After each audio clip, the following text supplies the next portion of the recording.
Good morning, everyone. So we continue with our sixth lesson, network concepts, directory services, and remote access. So we have already done with the different networking concepts. We have already completed directory services. Today we'll be seeing remote access. Now,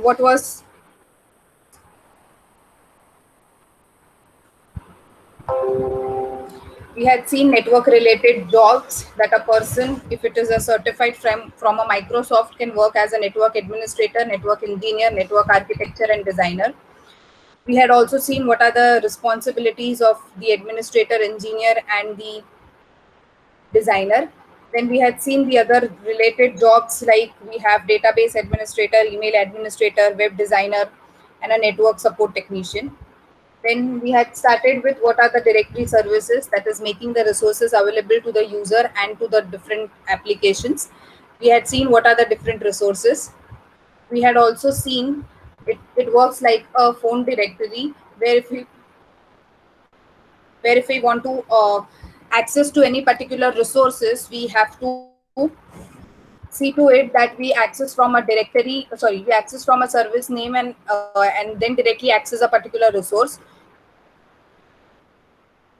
We have also seen different types of directory services: Novel E directory, Windows NT, Active Directory, X.500, and LDAP.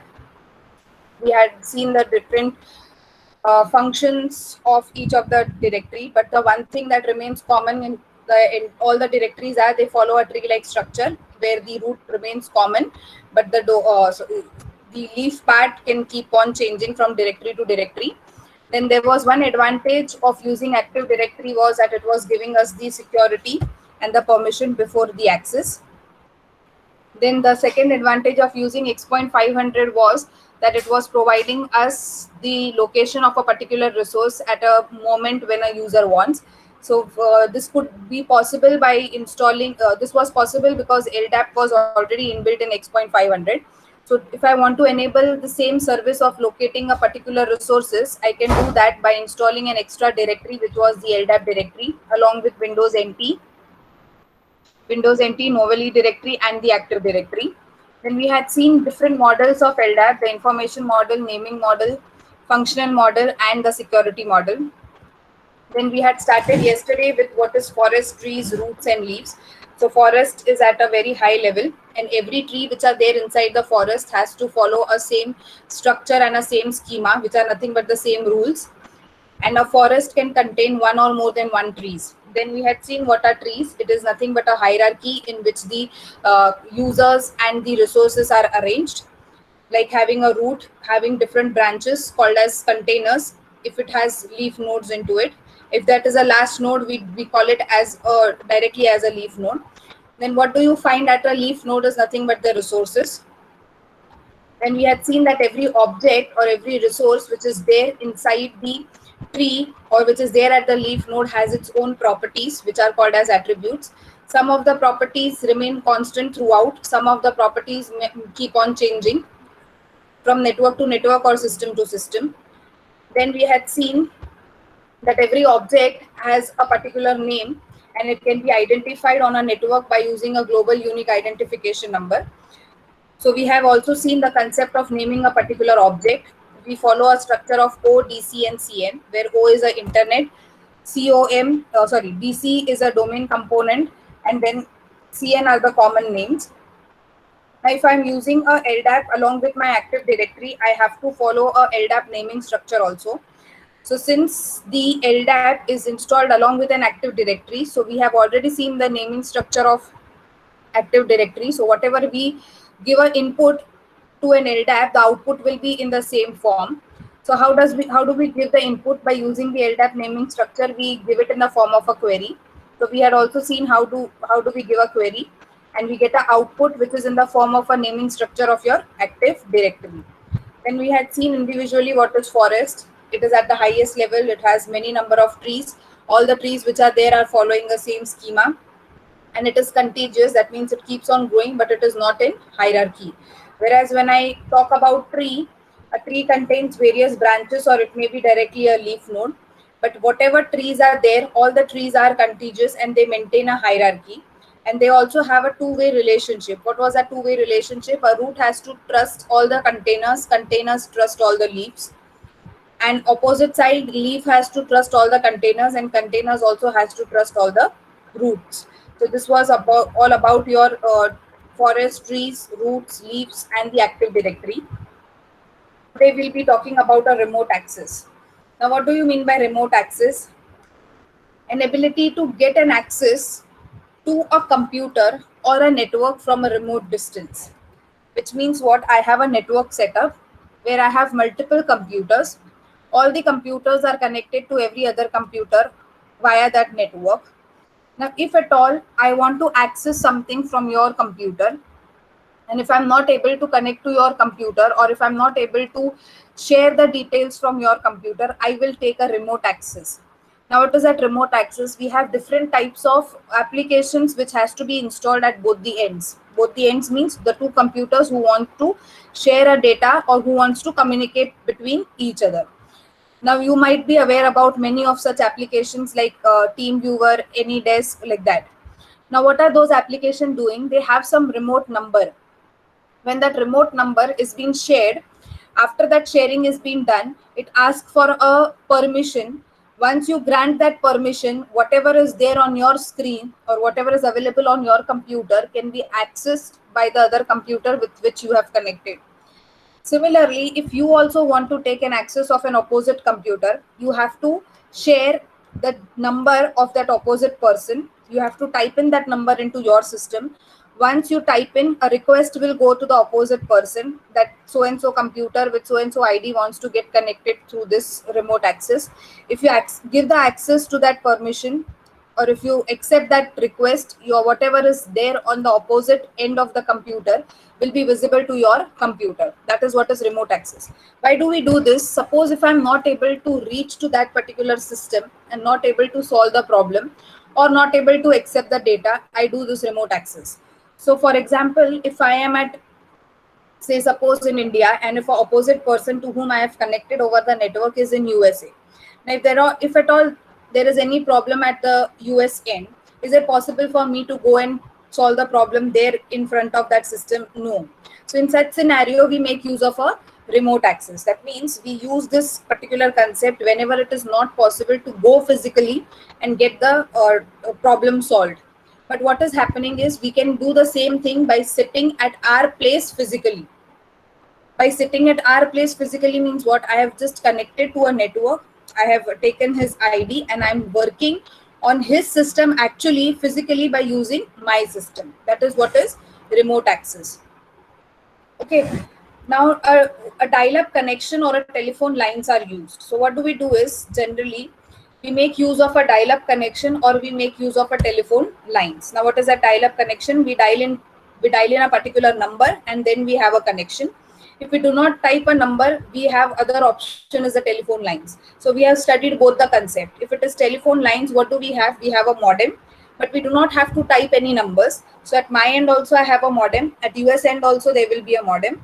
Both of the modems are connected through those connectivity, network connectivity, and then I am, without dialing a particular number, I can access the system.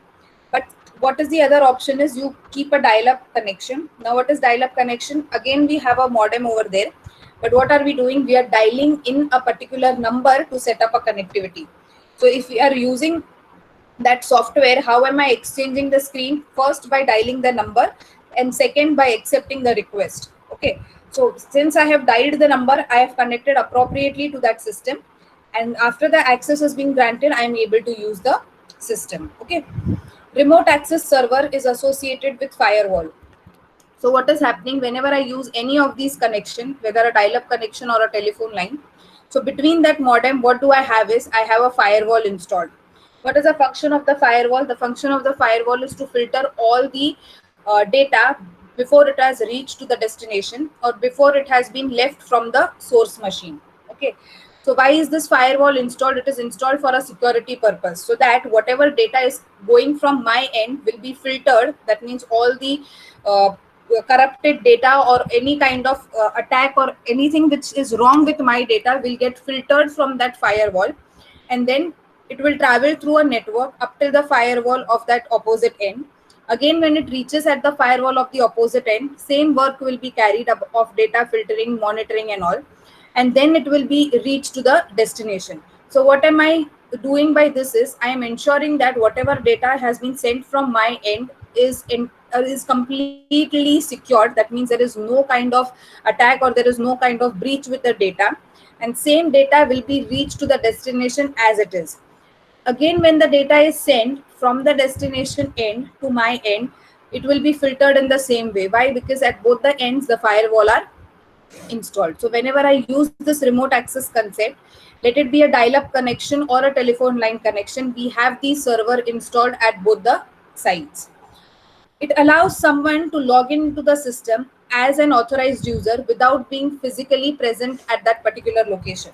So what did I say? I'm sitting in India and I'm operating the computer which is in the USA. Okay, how am I doing it? I'm doing it in the authorized way. How is that authorization done? I have requested I have requested for that number. Number that number has been sent to me. I have dialed in that number through my keyboard on my system. A request from my end has gone to the destination machine. If that person will accept that request, then only I'm getting connected. Again, when a request goes there, the opposite person knows that which machine is getting connected to my machine. So all the details of the of the source and the destination are being exchanged by both of them. Therefore, it is called as authorized. The work is done in a authorized manner without going physically or without being physically present in front of that machine. So that is the advantage of using a remote access. Remote access enables the user to access the system they need when they are not physically able to connect directly. So when I'm not able to connect directly to that system, I'll be using this remote access. It enables a remote user to access any particular file or any other system resources or devices to which they are connected on a network at a time. So when I'm connected to a particular machine on a network, I can access any file, any folder, any software, any data, any resource, any machine. Whatever I want, I can access. But only the requirement is you have to be connected to a network. If you're not connected to a network, you won't be able to exchange any of this resources or any of these files. Neither you will be able to observe the screen or observe the details of the other computer which you actually want to see. So everything of entire remote access is possible only if there is an internet connectivity or a network connectivity. Okay. Now, there's another concept called as PSTN or POTS. Now, what is PSTN? We all are aware about public switch telephone network. What is POTS? It is plain old telephone system. Okay, both of this uses a concept or talks about the connection of an internet through a telephone lines. Okay, now you might have studied two things in your computer network: circuit switch networking and a packet switch networking. What was circuit switch networking?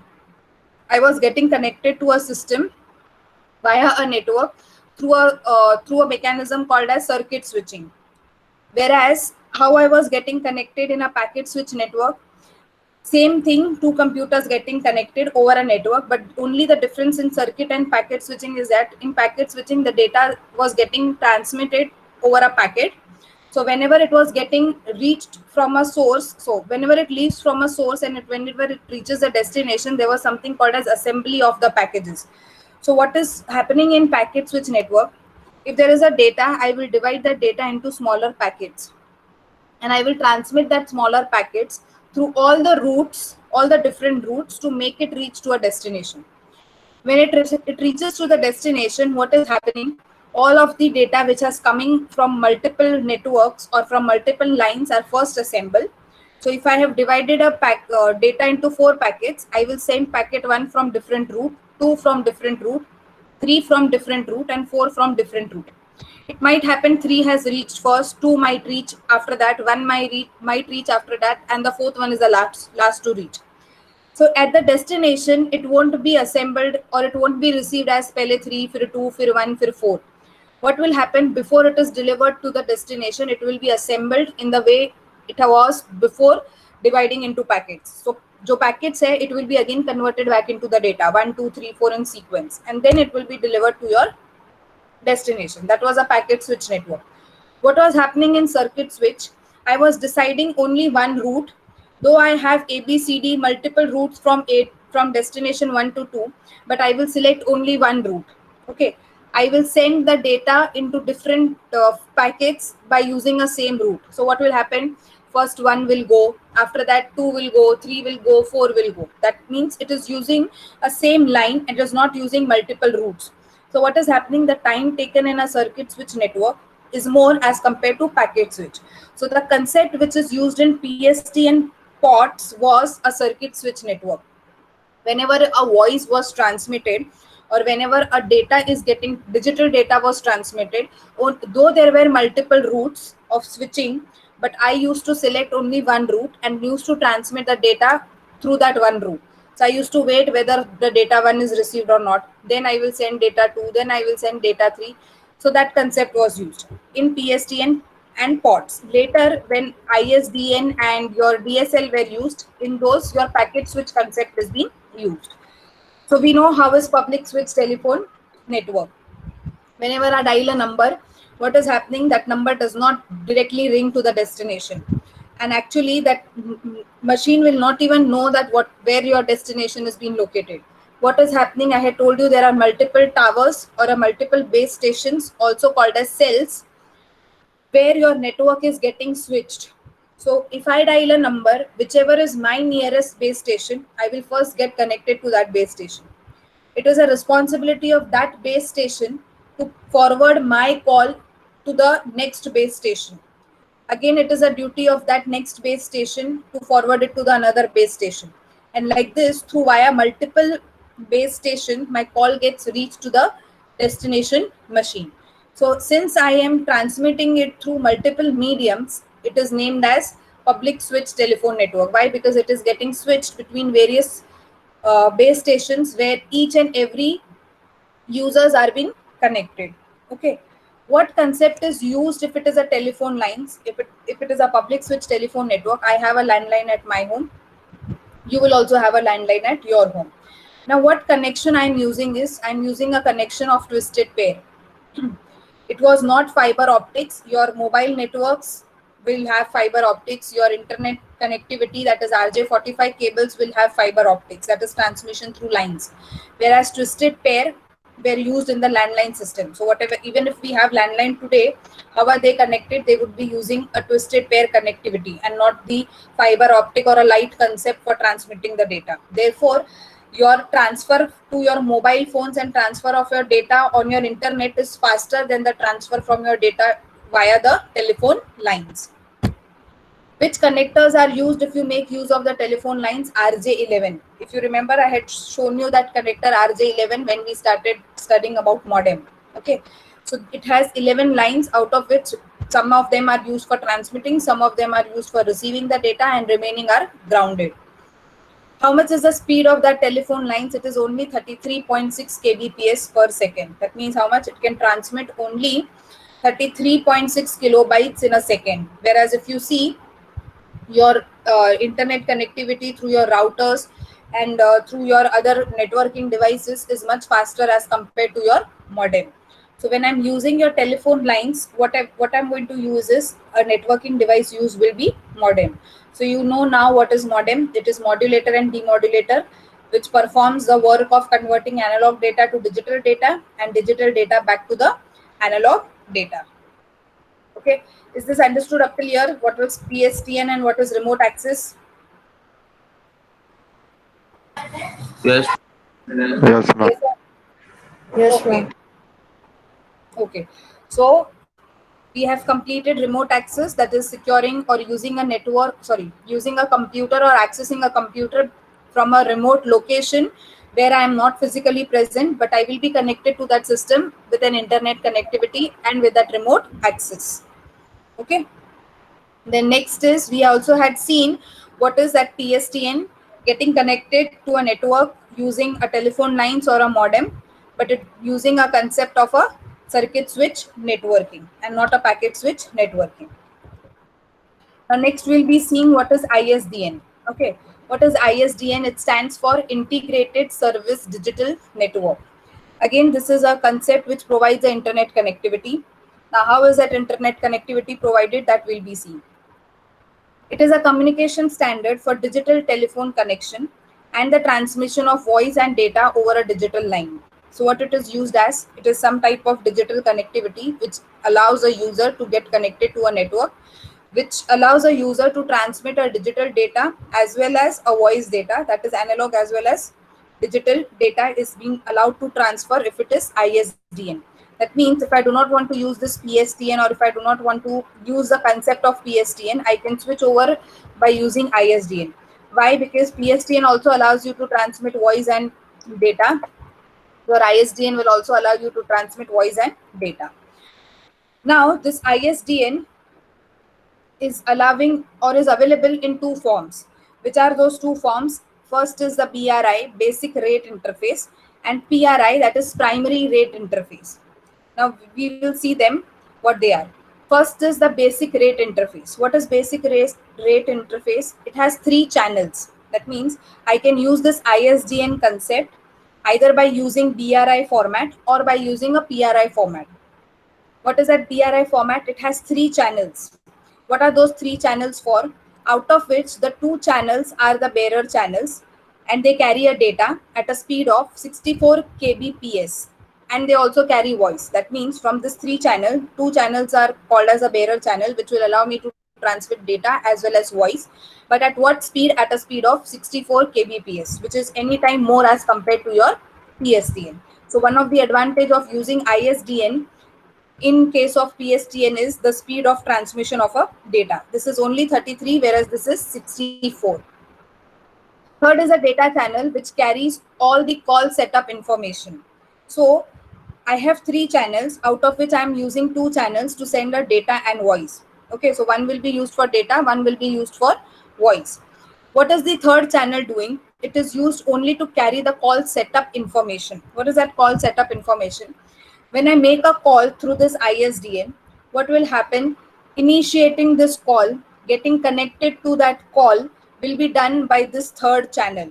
Okay. But once the call has been set up, if a sender has received, if the receiver has received the call, and when I'm talking, how is my voice getting exchanged? By using these 2 channels. But before my voice is exchanged, dialing of the number, getting connected to multiple base stations, reaching to the destination, all this connectivity work or this information of the connectivity will be done by which channel? The third channel.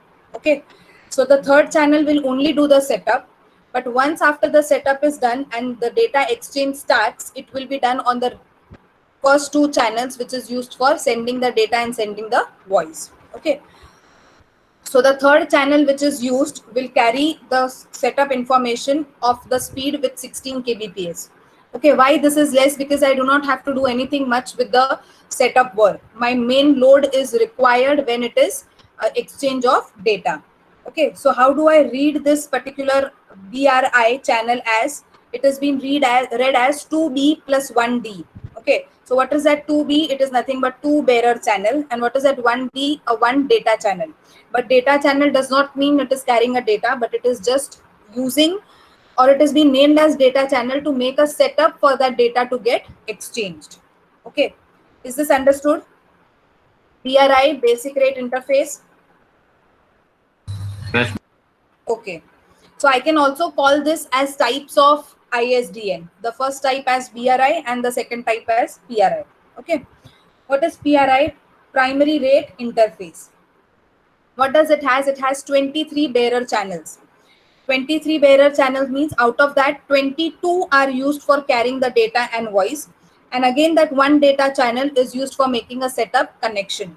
So if you see, the speed of your PRI is anytime more than the speed of your BRI. So even if I want to transmit a very large amount of a data, I will always select PRI. Why? Because the number of channels are more.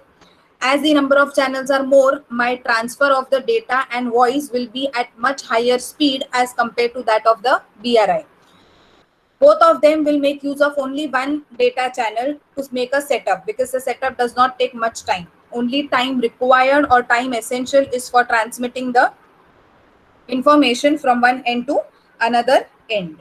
Okay, so the 23 channels which are the 22 channels which are used in PRI are operating at 1.5 megabits per second. And if you see in BRI, they are operating only for 64. So since the number of channels are less, the speed is also less. But here, since the channels are more, the speed compared to BRI is also more. The one data channel which is used to make a setup operates at 2.4 megabits per second, whereas this operates only at 16 kilobits per second. So how fast your channel will get connected, that is also better in case of BRI. Okay.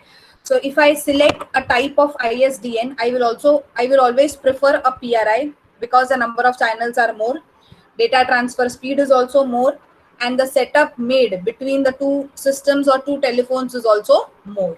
Okay. Why do I use this ISDN? First is it is used to transmit voice call. If I want to transmit any fax related data, I can use this ISDN for transmitting my fax data also. If I want to transmit any videos, I can transmit videos also through ISDN. If I want to transmit only text, the text transmission is also available with ISDN. If I want to send any emails, I can send my emails also with ISDN network.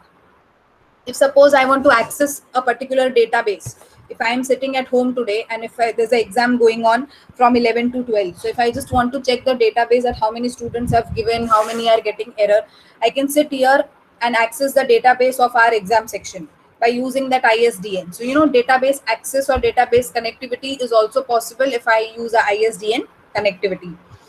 Then you can get connected to an internet, access any files, folders, whichever you want. You can also transmit images and the graphics related components. So it is not only voice and data, but when I say data, this data includes everything: text, images, electronic mails, database, then your images, documents, audio, video, everything comes under it. Okay. When I say voice, it is only analog, but when I say digital data, it includes all of this. So your ISDN can perform all of this work. Okay. Is this clear? Yes or no? Yes, ma'am. Okay. Yes, ma'am. And the advantages of using this ISDN is, the first one is it allows me to transmit both the voice as well as data. Second, the speed is better. And third is it has a very less chances of getting any kind of errors. That means I will have very minimum amount of error during the transmission if I use this ISDN. The connection is also very faster. As we said that the bandwidth is also better as compared to your PSTN. That is nothing but the speed. Okay, so these are all the advantages of your ISDN. It allows me to get connected faster. There are very less number of chances of getting any kind of a error over your PSTN. Your bandwidth and the speed connection is also very higher. And third, you can transmit voice and multiple types of digital data. This is clear, ISDN? Yes, ma'am. Okay. But can anyone tell me what could be the disadvantage of ISDN? Any idea what could be a disadvantage?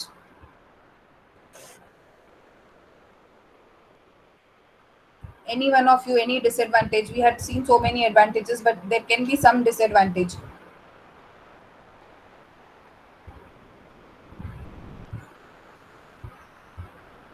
What is happening? Is everything more in ISDN as compared to PSTN? Yes, connection is faster, speed is more, your number of channels are more. So don't you think the service will be more costlier as compared to your PSTN? So the only disadvantage of ISDN is that since it is giving me so many good functions, but the connection, or when I get connected to this network with any of the service provider, the charges to me will always be more as compared to your modem connectivity or PSTN connectivity. Okay, so that is only the disadvantage of your ISDN. Now let us see the next concept, which is DSL. What does DSL means? Digital subscriber line. I repeat again, DSL stands for digital subscriber line. What is that? It is again a communication medium. What it is used for transferring a digital signals over a standard telephone lines. That means this is also going to use some telephone line. And what is a telephone line going to do? It will be transferring the digital signals, that is a digital data, from one end to another end. So when you make a telephone call using a landline, you have voice signal also which is transmitted, and you will have a data signal also which is getting transmitted. But what is your voice signal? That is analog. So analog signal will be transmitted using low frequency and your digital data will be transmitted using high frequency. Now what is happening in DSL? I am using a telephone line to get connected to the opposite end of the computer, and when I am connected, I can either make I can either send audio signals, that is voice, or I can send a digital data also. But what is happening if I send both at a time? There may be an issue of a crosstalk. What is crosstalk?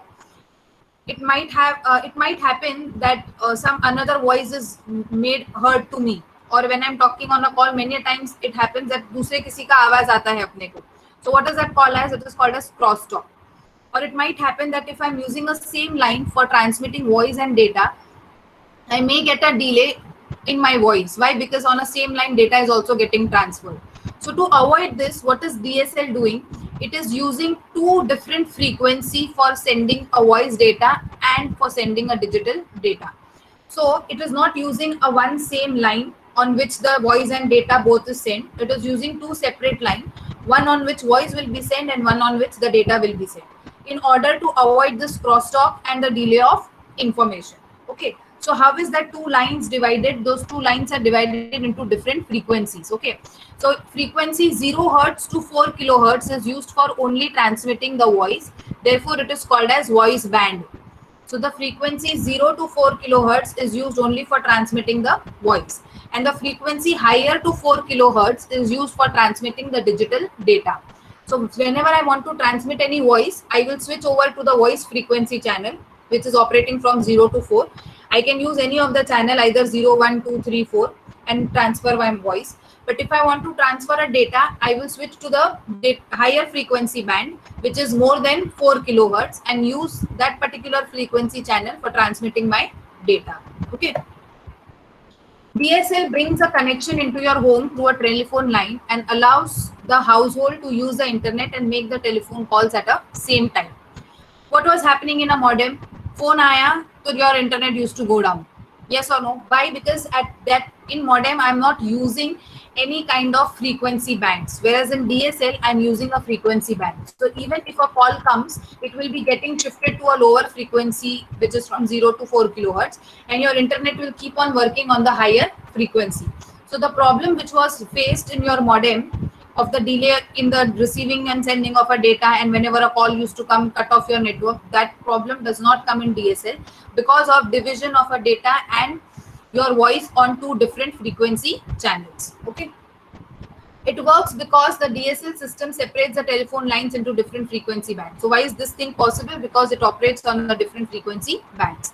The lowest band allows the telephone calls, while the other upper bands allows us to do the downloading and uploading of the work, that is transmitting and receiving of the data.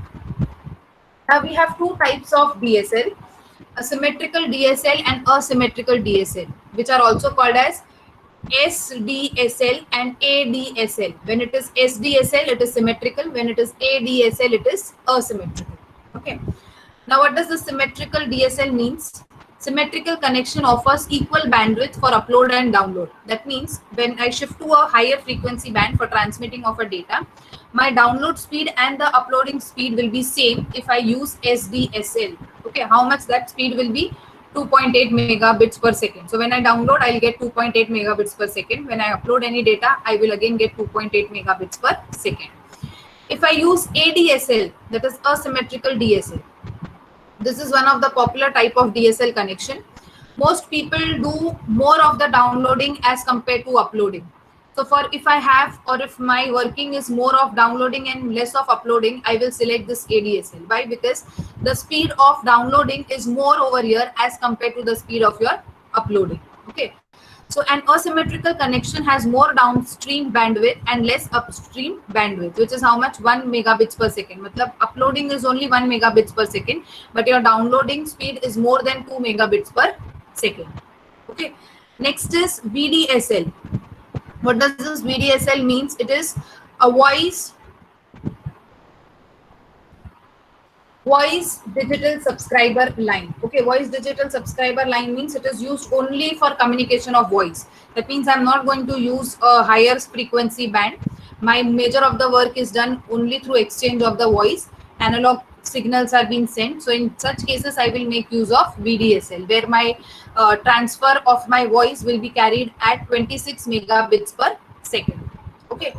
And next is HDSL. What is HDSL? It is a very higher speed digital subscriber line.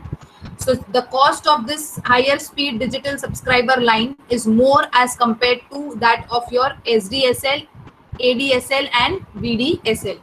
Now this HDSL is used when my transfer of voice, that is analog signal, is less, but I am working only with the digital data more. So in that cases, I will be using HDSL. But the cost of your VDSL and HDSL is more as compared to SDSL and ADSL. Okay. Now this digital subscriber line works in a or uses a concept of a copper wiring or a copper loop. Now you might have studied three things or three network connectivity: twisted pair, coaxial cable and fiber optic cable. So your DSL generally uses your coaxial cable concept, where you have a copper wires and your data is transmitted through those copper wires. So it is also called as copper loop transmission technology. So what is that copper loop transmission technology? It is using your network connectivity, which is based on your coaxial cables, which are nothing but the copper wires over which your data will be getting transmitted. So even if it is symmetrical, asymmetrical or VDSL or HDSL, all of them are going to use the same concept of the copper technology. Okay. Is this understood up till here? Yes or no? Yes, ma'am. Okay.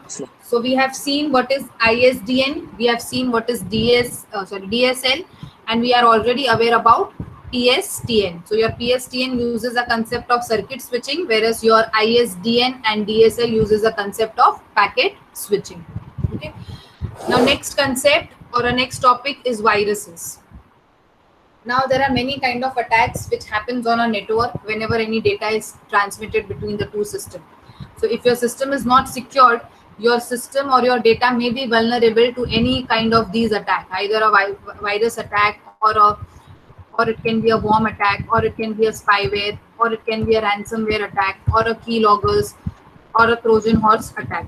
So your system, if it is not secure, can be prone or can be vulnerable to any of this kind of attacks. So now what are they? We will see one by one.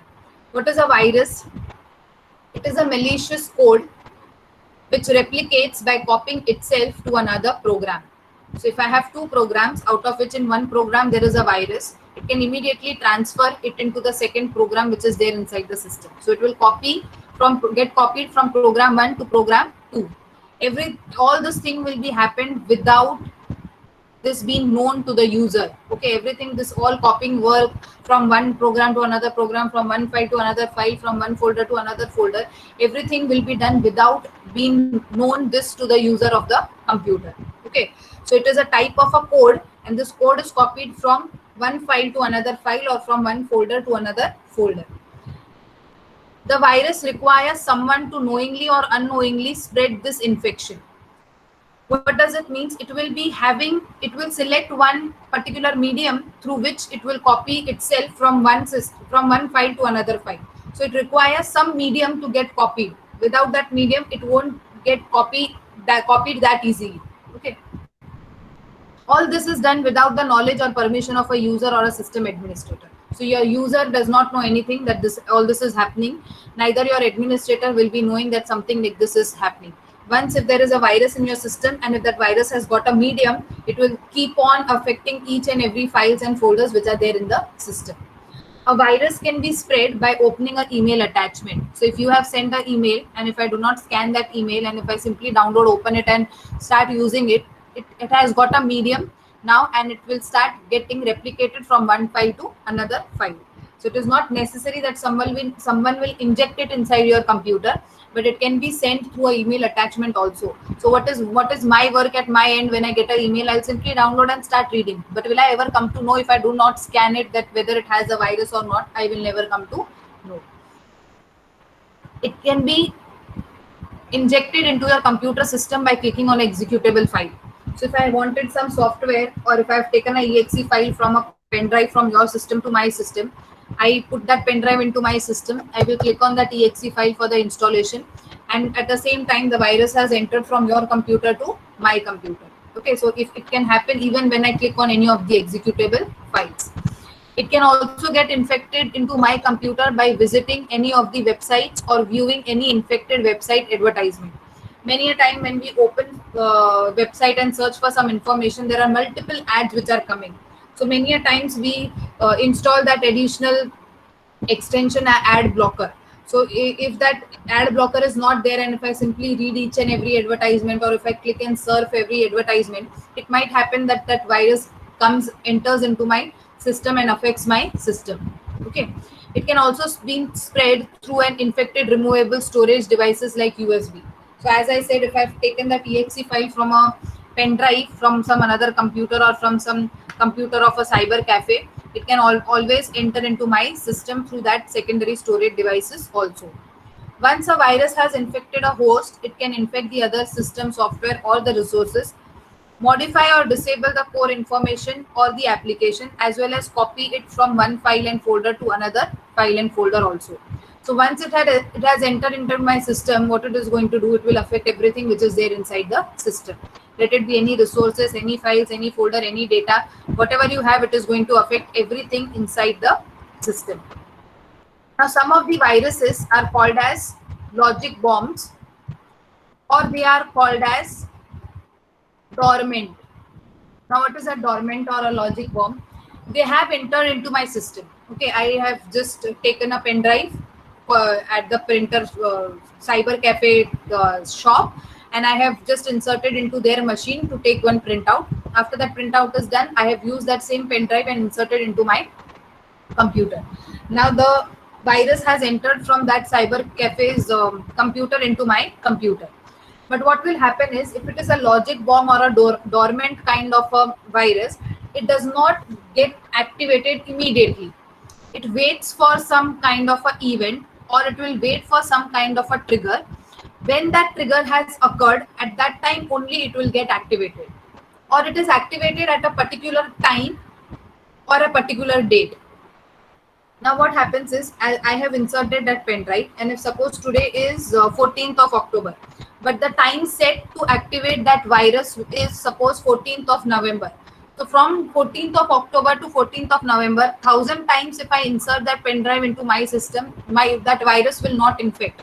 But since it was being set to activate or set to trigger on 14th of November, it will get activated on that particular date only.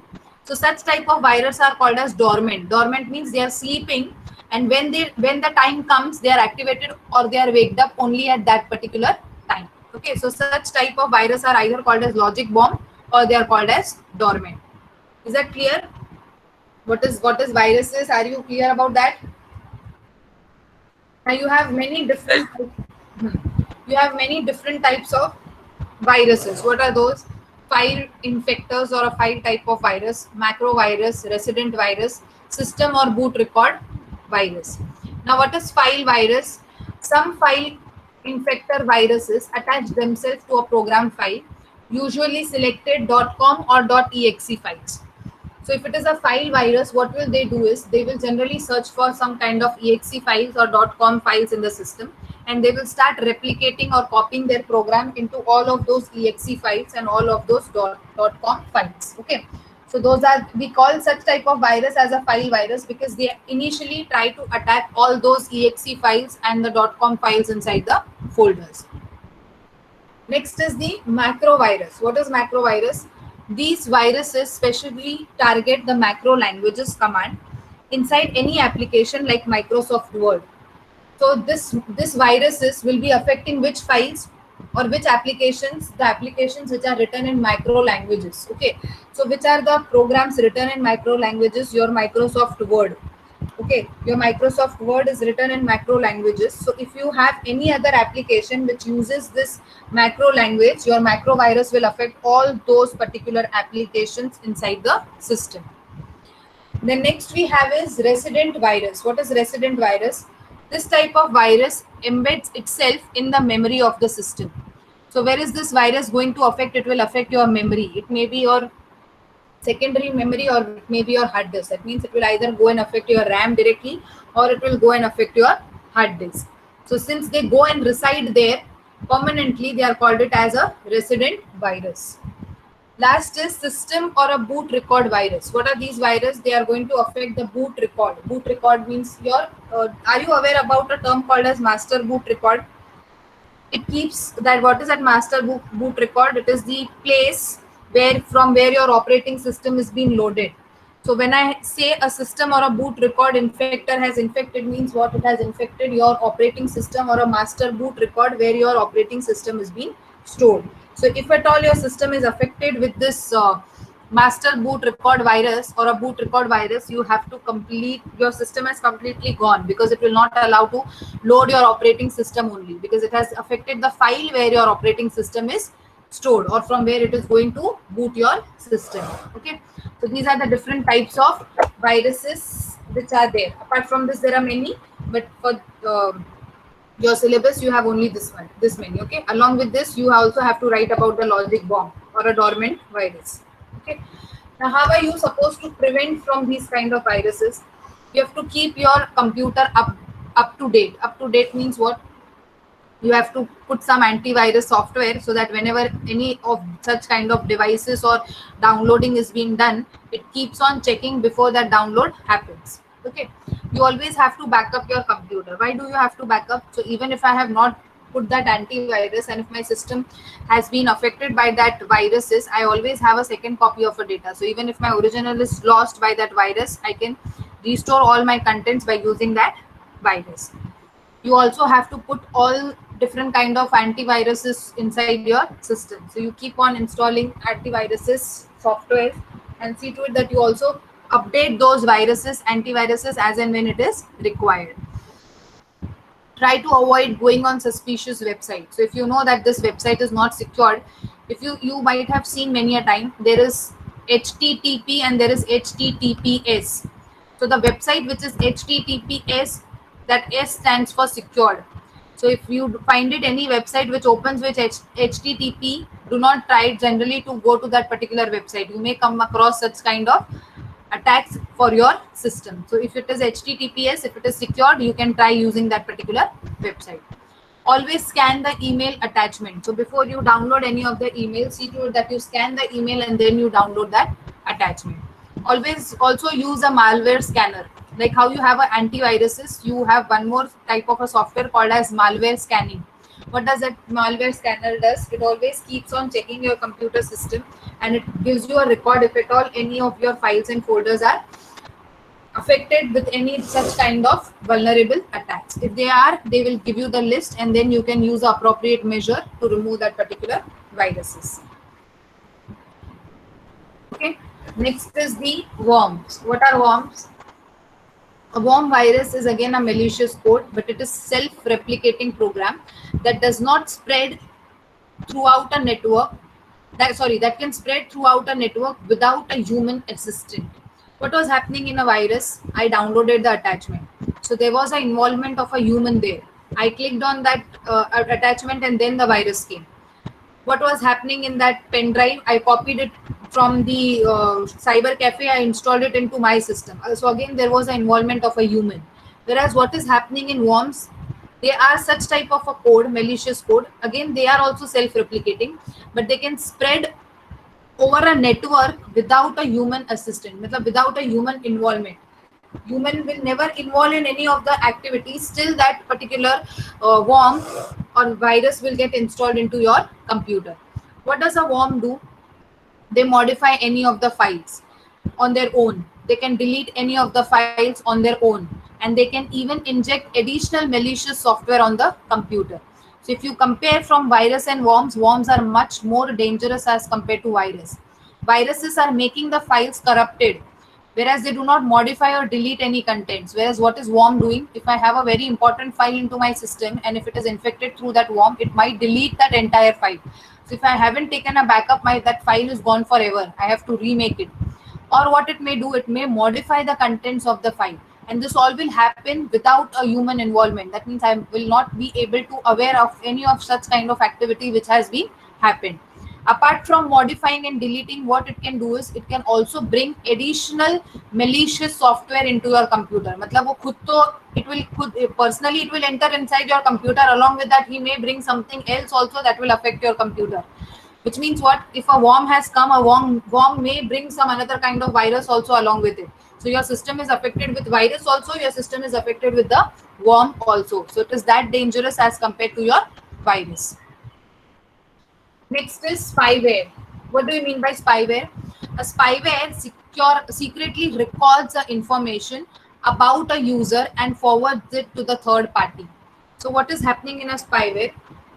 When I have downloaded a particular application, say suppose from any of the website, कुछ तो software download किया, C++, Java, something like that.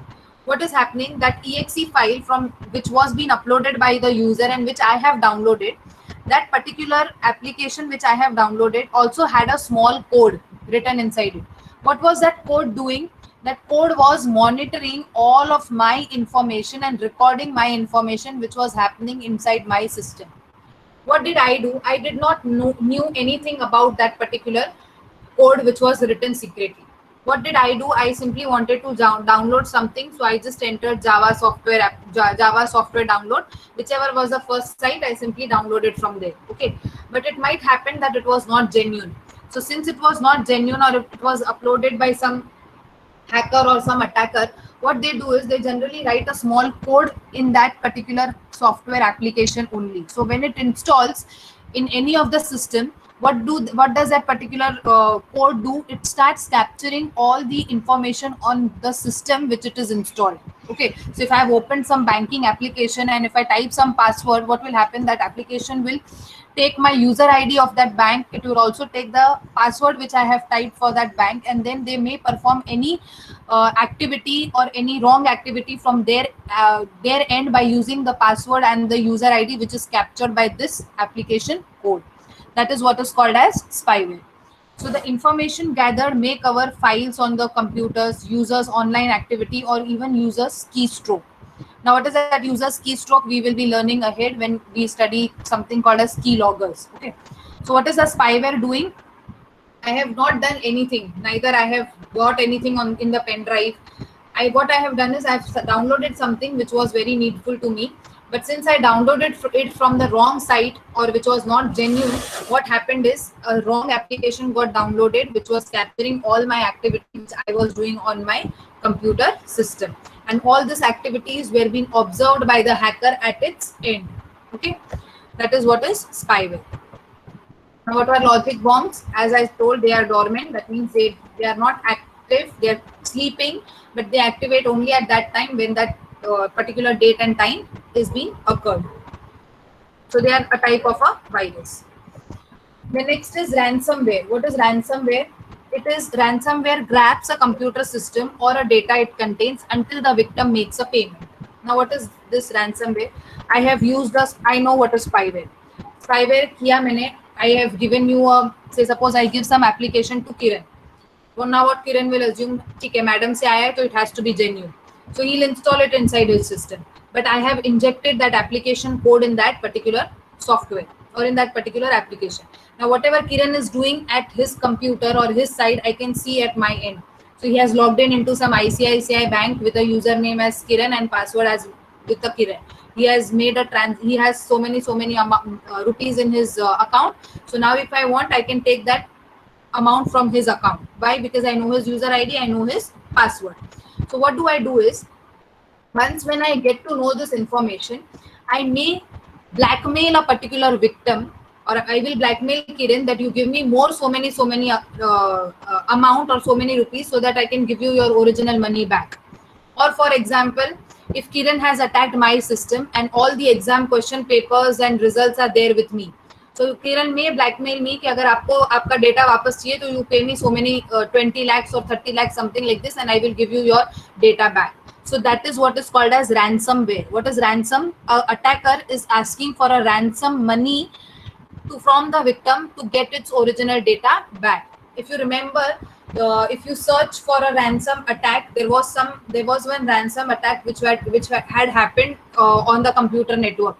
So you will come to know that the victim was being really giving that much amount of money to the attacker to get the original data back.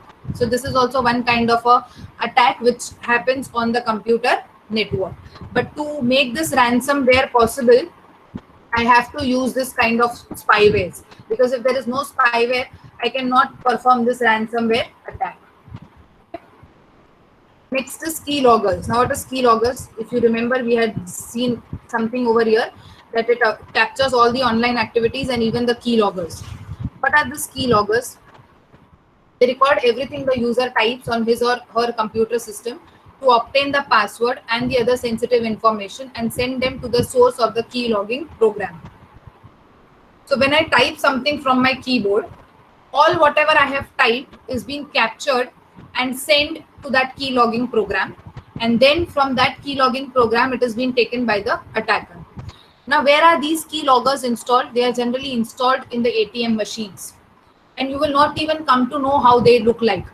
Okay, it is a hardware. Your keylogger is a hardware part which has a small chip. What is the function of that small chip? It will take or it will capture everything that a user has typed and it will code it into this key logging program. So what will attacker do? He'll go tonight and put that keylogger hardware into the ATM machine. When a user goes, what will a user assume? That this is just a part of a ATM. First of all, it is kept in such a location that a user will never able to identify. Even if it is identified, a user will never understand that it is a separate part which is attached. It will be assumed by the user that it is a part of a ATM machine. What will it do? Whenever I type my password 0207038, something like this, and whenever I type in my amount to be removed, all these details are being captured in the chip of that particular hardware. Okay, when that information is captured in the chip, what will that user do? Again, it will go tonight, remove that keylogger and come to the place. So whatever customers have typed in today's day, whatever password are now stored into that chip. So that keylogger or that attacker can use those captured password and use the personal ATM card to remove that much amount of money. So that is what is keylogger. So what it is doing, whatever you key in, whatever key you press, it is going to capture all those key into that small chip, and later those values which are stored into the chip can be retrieved and used to attack that particular bank account. Okay, that is what is keylogger. Is this clear? Yes, ma'am. Okay. The next is Trojan horse. What is Trojan horse? Again, it is a type of a malicious software program that hides inside the other program. Okay. So like your virus and worms, this is also a software which is hidden inside a particular program. It enters a computer hidden inside a legitimate program such as screensaver, and then it puts the code into the operating system and enables a hacker to access or infect the computer. What it is doing, it is residing in some of the program. As written over here, it may be inside your screensaver. So if I have enabled a screensaver in my computer, whenever my computer is idle, that screensaver gets on. So when that screensaver gets on means what? That malicious code is running behind. What is the function of that malicious code which is running behind? Is that it will directly attack your operating system. So once your operating system is attacked, what is going to happen? Everything you do inside your operating system, every detail is being captured at the hacker's end. So what is this function of a Trojan horse? It gets entered into any of the program, and whenever that program starts, it directly, the code also runs, the Trojan horse code runs, and that code is directly affecting the operating system. So if suppose it gets injected into my Google Chrome, so whenever I start my Google Chrome, what is going to happen? It will directly get entered into the operating system and it will start affecting my computer. So it can take any program or it can choose any program for hiding. Once that program starts working, it will start affecting your operating system also. Trojan horses do not usually spread by themselves. They spread by viruses or worms or by some downloaded software. So what it happens is they require some kind of viruses and worms initially, but once if they have entered the system, they can automatically work. But to enter inside a system, they require either the help of viruses or the help of a worm or help of any particular software from the website from which it is getting downloaded. Okay, that is what is Trojan horse. Is this understood up till here? Yes, ma'am. Yes, ma'am.